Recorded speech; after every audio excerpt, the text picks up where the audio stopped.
Abaddukanya Eddwaaliro ly'e Mmengo bafunye akaseko ku matama oluvannyuma lw'okufuna ekyuma ekikola omukka ogweyambisibwa ku balwadde abaayi ogwa oxygen. Bano bagamba babadde basanga obuzibu bw'amaanyi okutambuza omukka guno mu bifo eby'enjawulo era nga babadde basinga kugweyambisa mu theatre, wabula nga kati bino byonna bigenda kufuuka lufumo nga bagenda kusobola okugwetuusaako mu buli kanyomeero ka ddwaliro bwe baba bagwetaaga. Eweeyo tuba tugyetaaga mu balwadde abayi naddala abayi oba abalwadde bwe tugenda okulongoosa.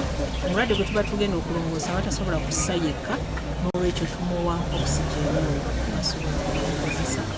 N'abaana abato abalwadde ennyo baba beetaaga oxygen, n'olwekyo ekyuma kino kijja kutuyamba nnyo.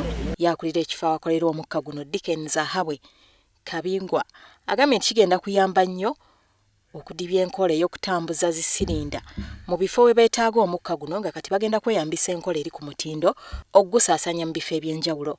Nitrogen, oxygen and the other components are separated from oxygen.